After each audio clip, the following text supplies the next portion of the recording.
আমি হযরতকে কোরআন ও হাদিস থেকে আলোচনা করার জন্য বিনীতভাবে অনুরোধ জানাচ্ছি। السلام عليكم ورحمة الله وبركاته.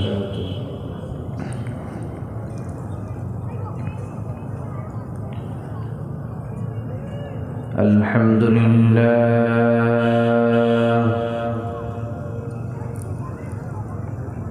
الحمد لله نحمده ونستعينه ونستغفره ونعوذ بالله من شرور أنفسنا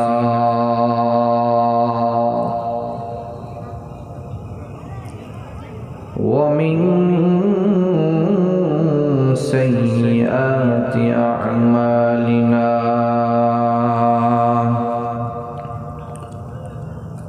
من يهده الله فلا مضل له ومن يضلله فلا هادي له وأشهد أن لا إله إلا الله وحده لا شريك له وأشهد أن سيدنا ومولانا محمدا عبده ورسوله صلى الله عليه وعلى آله وصحابه وبارك سلم تسليما كثيرا كثيرا. أما بعد فأعوذ بالله من الشيطان الرجيم. بسم الله الرحمن الرحيم.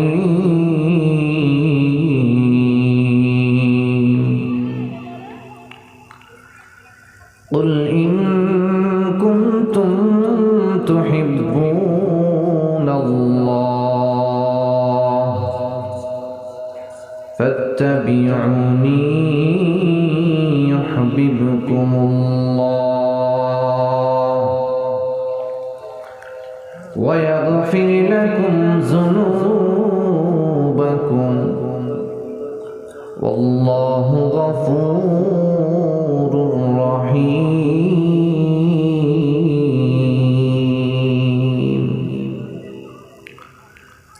وقد قال رسول الله صلى الله عليه وسلم من أحب سنتي فقد أحبني ومن أحبني كان معي في الجنة أو كما قال عليه الصلاة والسلام. মোহাব্বতের সহিত প্রাণ খুলে জবান খুলে আমাদের প্রিয় নবী বিশ্বনবী জনাবে রাসূলুল্লাহ সাল্লাল্লাহু আলাইহি ওয়াসাল্লামের শানে দুরূদ শরীফ পড়ি। আল্লাহুম্মা সাল্লি আলা মুহাম্মাদিন ওয়া আলা আলি মুহাম্মাদ কামা সাল্লাইতা আলা ইব্রাহিম ওয়া আলা আলি ইব্রাহিম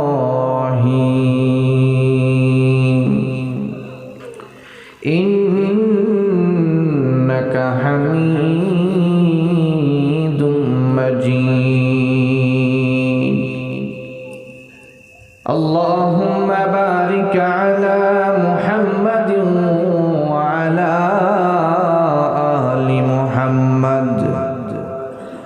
كما باركت على إبراهيم وعلى آل إبراهيم إنك حميد مجيد بلغ العلا بكماله كشف الدجى بجماله حسنت جميع خصاله صلوا عليه وآله تکمیل معرفت ہے تکمیل معرفت ہے محبت رسول اللہ کی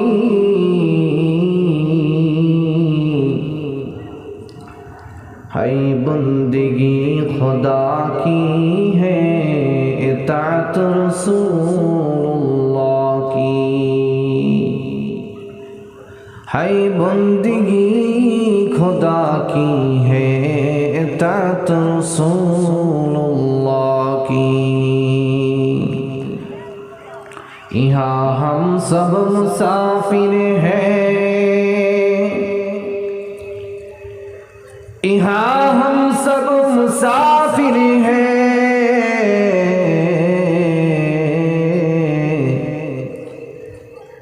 قبر آخر ٹھکانا کوئی آگے روانہ ہے کوئی پیچھے روانہ بلغ العلا بکمالی کشف الدجى بجماله حسنت جميع خصاله صلوا عليه وآله الحمد لله আল্লাহ পাক রব্বুল আলামিনের দরবারে লাখো কোটি শুকর ও সুজুদ যে মহান রব্বুল আলামিন আপনাকে আমাকে ভালোবেসে মহব্বত করে দ্বীনের নিসবতে দাওয়াত ও তাবলীগের নিসবতে কোরআন হাদিসের নিসবতে আল্লাহ তাআলা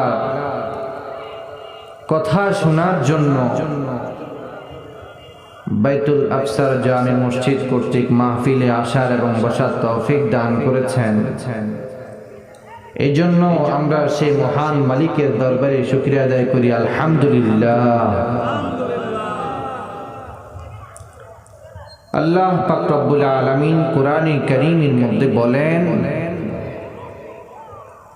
لئن شكرتم لأزيدنكم ولئن كفرتم إن عذابي لشديد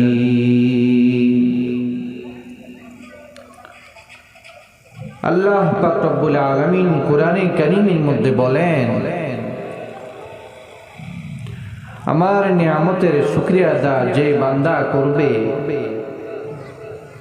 আমি যে বান্দাকে নিয়ামত দিয়েছি ওই বান্দা যদি আমার নিয়ামতের শুকরিয়া আদায় করে বলে আমি তাকে নিয়ামতটা বাড়া দেই সুবহানাল্লাহ। যেই বান্দাটা আমি তাকে নিয়ামত দেওয়ার পরেও সে শুকরিয়া আদায় করলো না আল্লাহ তাআলা বলেন বান্দা ইন্না আযাবি লাশাদীদ মনে রাখবা আমি আল্লাহর আযাবটা অনেক কঠিন। এই জন্য আমরা সবাই সমস্বরে একসাথে বলি আলহামদুলিল্লাহ। মোহতারাম হাজরিন, আল্লাহ পাক রব্বুল আলামিন আপনাকে আমাকে দয়া করে, মায়া করে, ভালোবেসে, মোহাব্বত করে আল্লাহ তাআলার ইচ্ছা আশরাফুল মাখলুকাত দুনিয়ার মধ্যে যত মাখলুক, যত সৃষ্টি, যত নিয়ামত রাজি আছে, সকল নিয়ামত রাজির মধ্যে আল্লাহ পাক রব্বুল আলামিন ইচ্ছা করেছেন মানুষ বানাবেন। এই মানুষকে যে আল্লাহ তাআলা বানাবেন, আল্লাহ তাআলার ইচ্ছা যে আমি মানুষকে বানাবো, মানুষ একমাত্র আমি রবের গোলামি করবে। কার গোলামি করবে? আল্লাহর গোলামি করবে। আল্লাহ পাক রব্বুল আলামিন কুরআনে কারীমের মধ্যে বলেন, ওয়ামা খালাকতুল জিন্না ওয়াল ইনসা ইল্লা লিয়াবুদুন।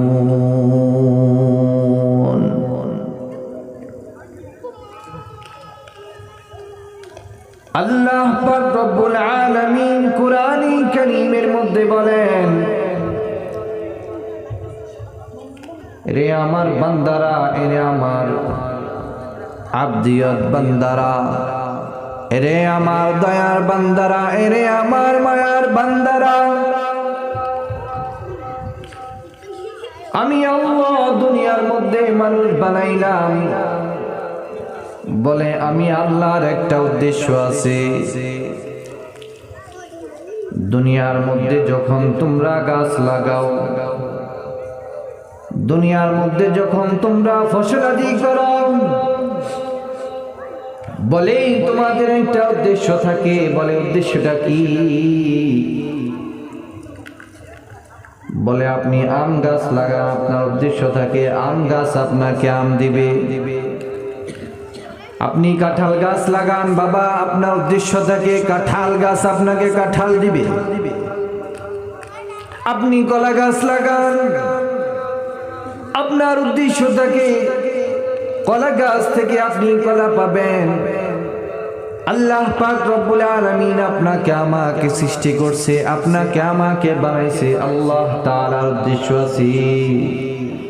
আল্লাহ পাক রব্বুল আলামিন আয়াতে কারিমা দ্বারা বুঝায় দেন, ওয়ামা খালাকতুল জিন্না ওয়াল ইনসা ইল্লা লিয়াবুদুন।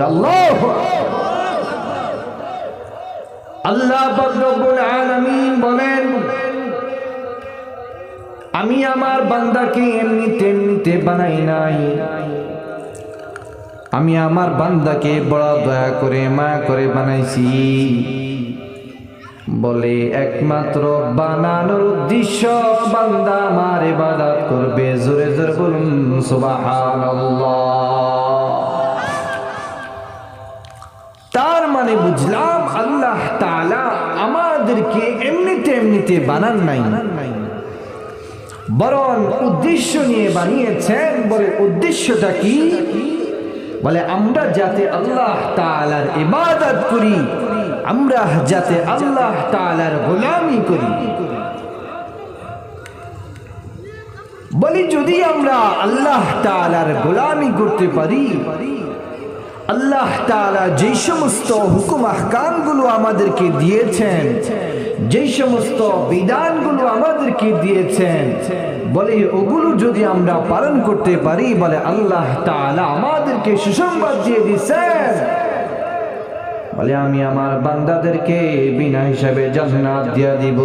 জোরে জোরে বলুন সুবহানাল্লাহ। এইভাবে আল্লাহ পাক রব্বুল আলামিনের হুকুম আহকামগুলো কিভাবে মানব, কিভাবে মানলে আল্লাহ পাক রব্বুল আলামিন আমার উপরে রাজি খুশি হবে, আয়াতে কারীমার মধ্যে আল্লাহ তাআলা বলেন, কুল ইন কুনতুম তুহিব্বুনাল্লাহ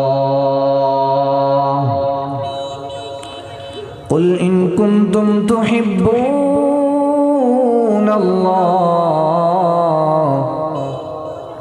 ফাত্তাবিউনি ইউহিব্বুকুমুল্লাহ ওয়া ইয়াগফির লাকুম যুনুবাকুম ওয়াল্লাহু গফুরুর রহিম। আল্লাহু আকবার। আল্লাহ পাক রব্বুল আলামিন কুরআনে কারীমের মধ্যে বলেন, কুল ইন কুনতুম তুহিব্বুনাল্লাহ, যদি তোমরা আল্লাহ তাআলার ভালোবাসা পেতে চাও, আল্লাহ তাআলার মোহাব্বত পেতে চাও,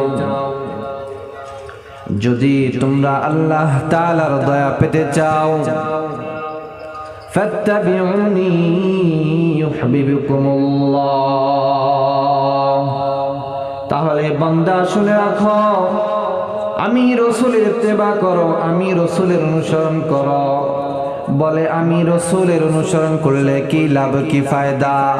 আল্লাহ তাআলা বলেন, ওয়া ইয়াগফির লাকুম যুনুবাকুম ওয়াল্লাহু গফুরুর রহিম।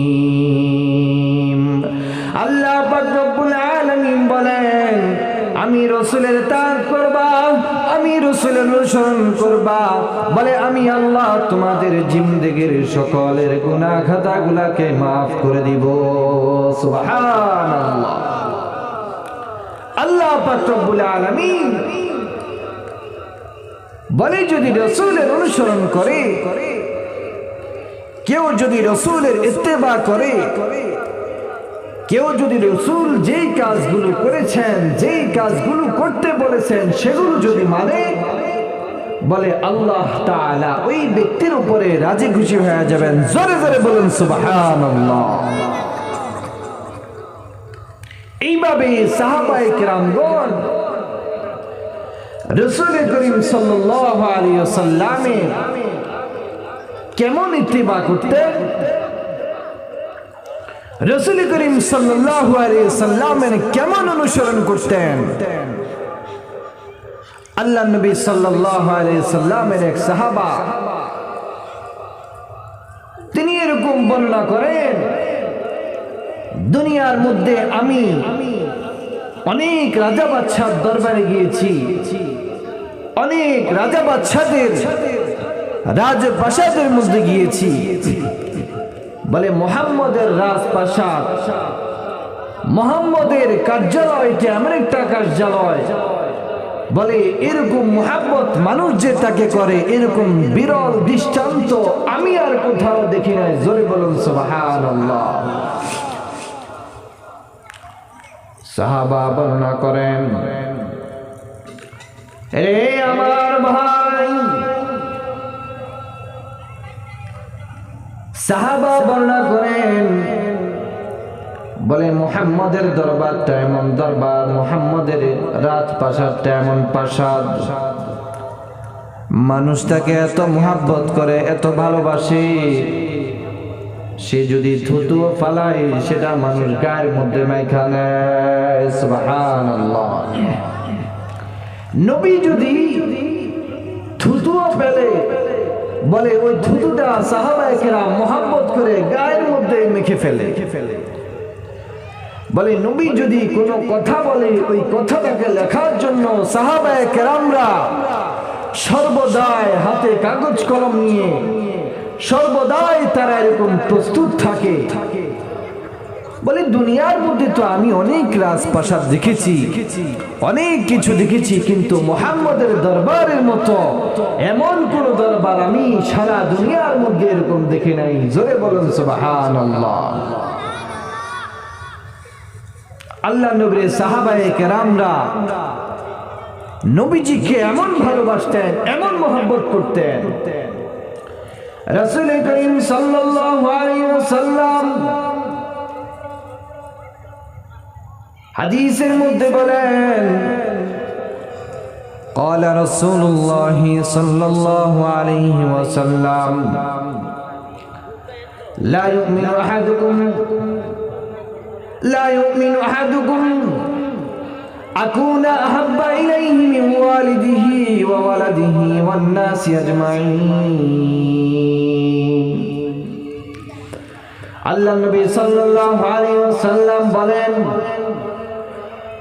ততক্ষণ পর্যন্ত ওই ব্যক্তি পরিপূর্ণ মুমিন হইতে পারবে না, ততক্ষণ পর্যন্ত ওই ব্যক্তি পরিপূর্ণ ঈমানদার হইতে পারবে না, যতক্ষণ না তার ছেলে সন্তান, তার পিতামাতা, তার আত্মীয় স্বজন থেকে আমি রাসূলকে মহব্বত না করবে। জোরে জোরে বলুন সুবহানাল্লাহ। এর দ্বারা বোঝা গেল পরিপূর্ণ ঈমানদার, পরিপূর্ণ মুসলমান, পরিপূর্ণ কামিল মুত্তাকি হইতে গেলে রাসূলের মহব্বত লাগবে। কথা বলেন ঠিক কিনা? বলে রাসূলের মহব্বত ছাড়া, রাসূলের সুন্নতের অনুসরণ ছাড়া জান্নাত পাওয়া কি সহজ? সহজ না। সাহাবায়ে কেরামরা রাসূলের কদম বকদম তার অনুসরণ করতেন। রাসূল কিভাবে খাইতেন, রাসূল কিভাবে কথা বলতেন, রাসূল কিভাবে হাসতেন, রাসূল কিভাবে চলাচল করতেন, এই সকল বিষয়গুলো সাহাবায়ে কেরামরা নিজের মধ্যে আয়ত্ত করেছে, নিজের মধ্যে সাহাবায়ে কেরামরা লালন করছে, যার কারণে আল্লাহ তাআলা তাদেরকে জান্নাতের সার্টিফিকেট দিয়ে দিয়েছে। জোরে বলুন সুবহানাল্লাহ। ঠিক তেমনি বিশ্বনবীর এক সাহাবী ছিলেন, বিশ্বনবীর এমন এক সাহাবী ছিলেন যাকে আল্লাহ নবী সাল্লাল্লাহু আলাইহি সাল্লাম অনেক মহব্বত করতেন। ছোটকাল থেকে আল্লাহ নবী সাল্লাল্লাহু আলাইহি সাল্লামের কাছে সব সময় থাকতেন।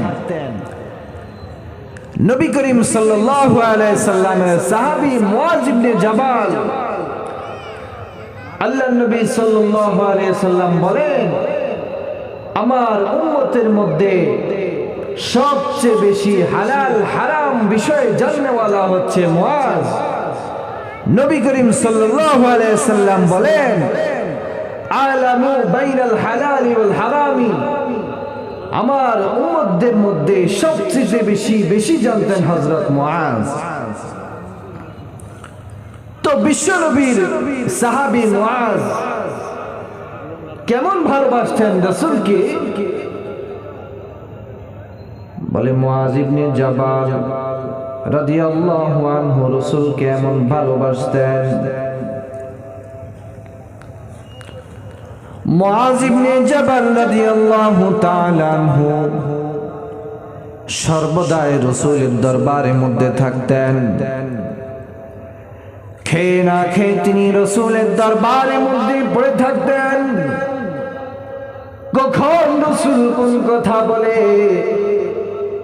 কখন রাসূল কোন আমলের কথা বলে, যাতে করে সে আমলটা লিখে রাখতে পারে, এই জন্য সর্বদা হযরত মুআজ রাসূলের দরবারে থাকতেন।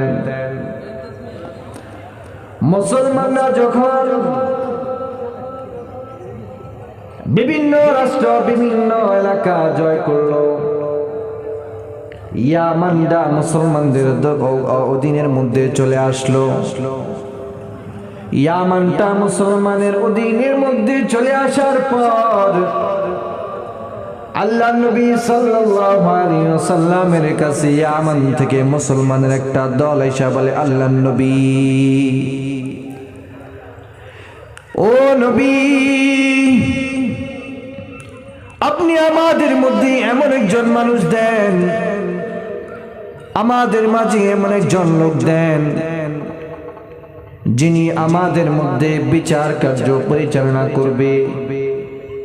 আপনি আমাদের মধ্যে এমন একজন লোক দেন যিনি আমাদেরকে কোরআন শিক্ষা দিবে। আপনি আমাদেরকে এমন একজন লোক দেন যিনি আমাদেরকে হালাল হারাম সম্পর্কে জানায় দেবে। আল্লাহু আকবার। আরো জোরে বলেন আল্লাহু আকবার। আল্লাহ নবী সাল্লাল্লাহু আলাইহি ওয়াসাল্লাম ওই প্রতিনিধিদেরকে বললেন, এখন তো যুদ্ধের সময়, এখন তো সাহাবায়ে কেরাম বেশি পাওয়া যাবে না। বলে আমি তোমাদেরকে এমন একজন লোক দেব যার মধ্যে 3টা গুণ আছে। বলে যে তোমাদেরকে তালিম দিতে পারবে, যে তোমাদেরকে কোরআন শিক্ষা দিতে পারবে, যে তোমাদেরকে বিচার কার্য পরিচালনা করতে পারবে। সুবহানাল্লাহ। তো আল্লাহ নবী সাল্লাল্লাহু আলাইহি ওয়াসাল্লাম হযরত মুআজ ইবনে জাবালকে ইয়ামানের গভর্নর, ইয়ামানের সরকার হিসেবে পাঠানোর জন্য চিন্তা করলেন। বিশ্বনবীর সাহাবী হযরত মুআজ ইবনে জাবাল, নবী তাকে ইয়ামানের গভর্নর হিসেবে পাঠায় দিবেন। নবী তাকে সর্বদাই তার কাছে রাখেন, নবী তাকে সর্বদাই রাসূলের কাছে রাখেন। কেননা মুআজ এমন এক জায়গায় চলে যাবে, যে জায়গায় যাওয়ার পরে মুআজের সাথে হয়তো রাসূলের না দেখা হইতে পারে। রাসূল করিম সাল্লাল্লাহু আলাইহি ওয়াসাল্লাম মুআজকে বিদায় দিয়ে দিবেন। মায়াটা কত! হযরত মুআজ ইবনে জাবালকে আল্লাহর নবী সাল্লাল্লাহু আলাইহি ওয়াসাল্লাম ইয়ামানের উদ্দেশ্যে গভর্নর হিসেবে পাঠিয়ে দিবেন। মুআজকে বলে, ও মুআজ, আমার সাহাবী, আমার মায়ার সাহাবী, ছোট কাল থেকে তুমি আমার পাশে ছিলা, আমার দরবারের মধ্যে সব সময় পড়েছিলা। ও মুআজ, তোমাকে আমি আমাদের গভর্নর হিসেবে পাঠিয়ে দিব। আল্লাহর নবী সাল্লাল্লাহু আলাইহি ওয়াসাল্লামের সাহাবী গভর্নর হিসেবে যাওয়ার সময় মায়াটা কত! এত মায়া নবীর জন্য। নবীও তাকে ভালোবাসতেন, নবীও তাকে মুহাব্বত করতেন। নবী করিম সাল্লাল্লাহু আলাইহি ওয়াসাল্লাম মুআজকে বললেন, ও মুআজ, রেডি হয়ে নাও, তোমাকে ইয়ামানের উদ্দেশ্যে বের হতে হবে, তোমাকে ইয়ামান চলে যেতে হবে। হযরত মুআজ ইবনে জাবাল উটের পিঠে উঠা তিনি যাওয়ার জন্য প্রস্তুতি নিলেন। বিশ্বনবী সাল্লাল্লাহু আলাইহি ওয়াসাল্লাম তার একজন মায়ার সাহাবী, তার একজন প্রাণের সাহাবীকে বিদায় দিয়া দিবেন। বলে, এত মায়া, এত মায়া। মুআজ ইবনে জাবালকে তিনি এরকম আল্লাহর নবীর উপরে মুআজ ইবনে জাবালকে তিনি দিয়া উটের রশিটা হাতে নিয়ে আল্লাহর নবী নিজে মদিনা থেকে বিদায় দিতেছেন। আল্লাহু আকবার। আরো জোরে বলি আল্লাহু আকবার। আল্লাহর নবী সাল্লাল্লাহু আলাইহি ওয়াসাল্লামের মায়ার সাহাবী মুআজ ইবনে জাবাল মদিনা থেকে বিদায় নিয়ে চলে যাবেন। মদিনা থেকে কিছু দূর আল্লাহর নবী আগায় দিতেছেন। আগায় যাওয়ার সময় আল্লাহর নবী সাল্লাল্লাহু আলাইহি ওয়াসাল্লাম মুআজ ইবনে জাবালকে বলেন, ও মুআজ, ইয়া মুআজ ইবনে জাবাল। হযরত মুআজ ইবনে জাবাল বলেন, লাব্বাইক ইয়া রাসূলুল্লাহ। হে আল্লাহর নবী, আমি হাজির। হযরত মুআজ ইবনে জাবালকে আল্লাহর নবী বলেন, ও মুআজ, পিছনের দিকে তাকাও, তুমিও আমাকে দেখে নাও, আমিও তোমাকে দেখে নেই। আল্লাহর নবী এটা বইলা বলেন, মুআজ, হয়তো তোমার সাথে আমার জীবনের এটা শেষ দেখা। তুমি থাকবা ইয়ামানে আর আমি থাকবো মদিনার মধ্যে, তোমার আর আমার সাথে দেখা সাক্ষাৎ হবে না মুআজ। ও মুআজ, ভালো করে আমাকে দেখে নাও, ভালো করে আমার কথাগুলো শুনে নাও। হয়তো জীবনে তোমার সাথে আমার আর দেখা সাক্ষাৎ হবে না। সুবহানাল্লাহ। এই কথা শোনার পরে হযরত মুআয ইবনে জাবালের মায়াটা কত, বলে তিনি এরকম ছোট বাচ্চার ন্যায় উটের পিঠ থেকে এরকম হামাগুড়ি দিয়ে তিনি এরকম নিচে পড়ে গেলেন আর বললেন, আল্লাহর নবী এত দূরে আমাকে পাঠিয়ে দিবে, আমি এত দূরে চলে যাব যে আপনি থাকবেন মদিনায় আর আমি থাকবো ইয়ামানে, আপনার আমার সাথে দেখা সাক্ষাৎ হবে না, আপনার আমার সাথে মোলাকাত হবে না, আমি মুআয আর আপনার কথা শুনতে পারবো না। আল্লাহর নবী এত দূরে আমাকে পাঠিয়ে দিবে। আল্লাহর নবী সাল্লাল্লাহু আলাইহি সাল্লাম তখন ডাক দিয়া বলে, ও মুআয, তুমি থাকবে আমি থাকবো মদিনায়। আমাদের মধ্যে দুনিয়ার মধ্যে একটা বিশাল দূরত্ব।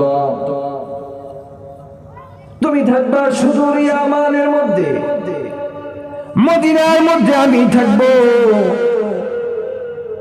দুনিয়ার মধ্যে তোমার আমার একটা দূরত্ব, কিন্তু মুআয মনে রাখবা, তুমি যখন আমার সুন্নতের ইত্তেবা করবা, তুমি যখন আমি রাসূলের অনুসরণ করবা, তখন আর তোমার সাথে আমার দূরত্ব থাকবে না। তখন কেমন যেন তুমি আমার কাছে, জোরে জোরে বলুন সুবহানাল্লাহ। এই কথা শোনার পরে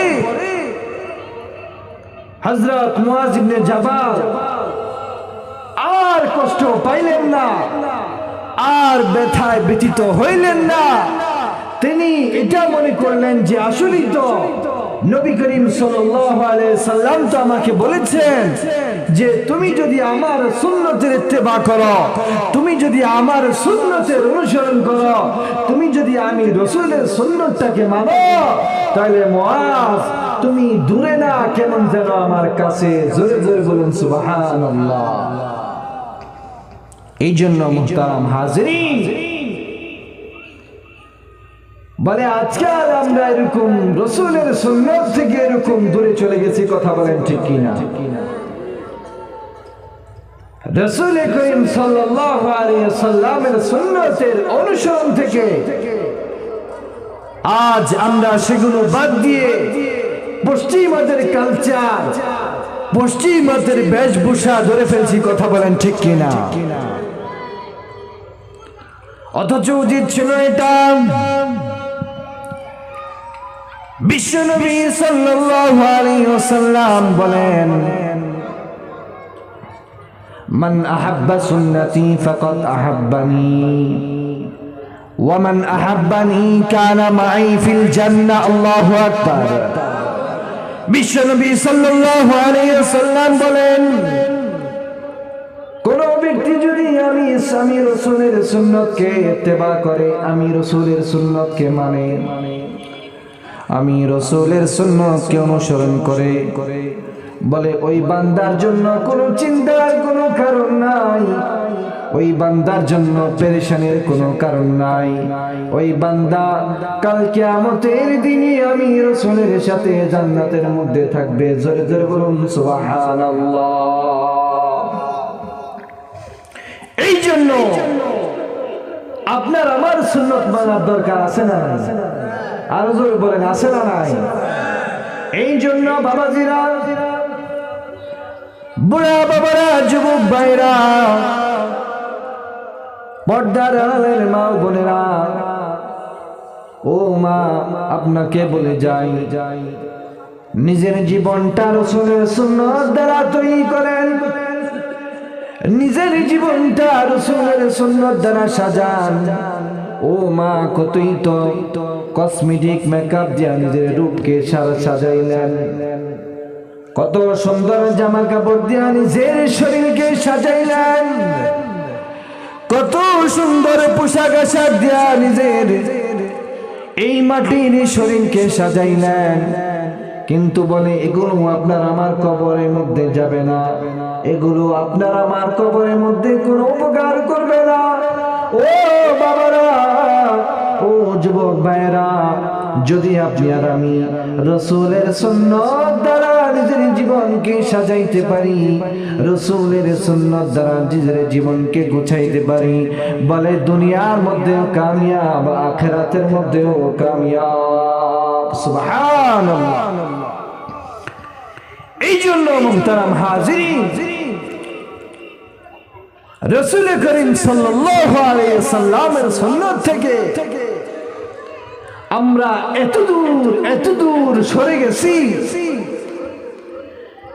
যে রাসূল করিম সাল্লাল্লাহু আলাইহি ওয়াসাল্লাম আমাদেরকে বলেছেন খাবারের শুরুতে এরকম বিসমিল্লাহ পড়া। বলে খাবারের শুরুতে রাসূল করিম সাল্লাল্লাহু আলাইহি ওয়াসাল্লাম আমাদেরকে শিক্ষা দিয়েছেন যে আমরা ডান হাত দ্বারা খাবার খাবো, অথচ আজ পশ্চিমা কালচার আমাদেরকে শিক্ষা দেয় চামিচ দ্বারা খাবো। কথা বলেন ঠিক কিনা? রাসূল করিম সাল্লাল্লাহু আলাইহি ওয়াসাল্লাম সুন্নাত শিক্ষা দেয় আমি ডান হাত দ্বারা পান করব, 3 শ্বাসে পানি পান করব, ধীরে সুস্থে পানি পান করব। আর পশ্চিমা কালচার আমাকে শিক্ষা দেয় আমি বোতলের মুখ খুলব, বোতলটা মুখের মধ্যে ঢুকায় দিব আর পানি পান করব। কথা বলেন ঠিক কিনা? এই জন্য রাসূলের সুন্নাত মানার দরকার আছে না নাই? আরো জোরে বলেন, আছে না নাই? রাসূল করিম সাল্লাল্লাহু আলাইহি ওয়াসাল্লামের সুন্নাতকে সাহাবায়ে কেরামরা নিজের জীবনের সাথে লাগায় নিছেন, বলে নিজের জীবনের সাথে ফিট করে নিছেন। সাহাবায়ে কেরামরা রাসূল করিম সাল্লাল্লাহু আলাইহি ওয়াসাল্লাম কিভাবে চলতেন, কিভাবে মানুষের সাথে কথা বলতেন, সকল বিষয়গুলো নিজের জীবনের মধ্যে নিজের জীবনের সাথে মানায় নিছেন, নিজের জীবনের সাথে সাথেন। যার কারণে আল্লাহ পাক রব্বুল আলামিন বলেন রাদিয়াল্লাহু আনহুম ওয়া রাদু আনহু। জোরে বলুন সুবহানাল্লাহ। আল্লাহ পাক রব্বুল আলামিন তাদেরকে সার্টিফিকেট দিয়ে দিয়েছেন, আল্লাহ পাক রব্বুল আলামিন তাদেরকে জানায় দিয়েছেন রাদিয়াল্লাহু আনহুম ওয়া রাদু আনহু। বলে বান্দা আমি আল্লাহ তোমার উপরে খুশি হলাম এবং ওই সাহাবায়ে কেরামরা, ওই জাতিরা আল্লাহ তাআলার উপরে খুশি ছিল। জোরে বলুন সুবহানাল্লাহ। এই জন্য মুহতারাম হাজিরিন, রাসূলের সুন্নাত নিজের জীবনের মধ্যে ফিট করলে, নিজের ব্যক্তি জীবনের মধ্যে, পারিবারিক জীবনের মধ্যে, রাষ্ট্রীয় জীবনের মধ্যে যদি আমি রাসূলের সুন্নাতকে মানাইতে পারি, বলে দুনিয়ার মধ্যে আমি সফল কাম, আখিরাতের মধ্যেও সফল কাম। সুবহানাল্লাহ। আল্লাহ পাক রব্বুল আলামিন দুনিয়ার মধ্যে রাসূলকে পাঠিয়েছেন একটা ক্যাটালগ হিসাবে। ক্যাটালগটা কি? বলে আপনি যখন একটা গাড়ি কিনবেন, আপনি যখন একটা বাড়ি করবেন, বাড়ি করার পূর্বে ইঞ্জিনিয়ার থেকে পরামর্শ নেন না? ইঞ্জিনিয়ার আপনাকে পরামর্শ দেয় না কিভাবে বাড়ি করবেন? বলে যখন গাড়ি কিনবেন, গাড়িওয়ালা, গাড়ি কোম্পানি আপনাকে একটা বই দিয়ে দিছে, এই বইয়ের মধ্যে লেখা এই গাড়িটাকে আপনি কিভাবে পরিচালনা করবেন, এই গাড়িটাকে আপনি কিভাবে চালাবেন, এই গাড়িটা যদি এইভাবে চালান তাহলে এই গাড়িটা রাস্তার উপরে কোনো অ্যাক্সিডেন্ট হবে না, এই গাড়িটাকে যদি আপনি এই নিয়মের বাহিরে চালান তাহলে এই গাড়িটা অ্যাক্সিডেন্ট হওয়ার সম্ভাবনা আছে। এরকম বই দেয় না? দেয় না? দেয়। ঠিক আল্লাহ পাক রব্বুল আলামিন আপনার আমার নবী, দয়াল নবী, মায়ার নবীকে পাঠিয়েছেন উম্মতের ক্যাটালগ হিসাবে। জোরে বলুন সুবহানাল্লাহ।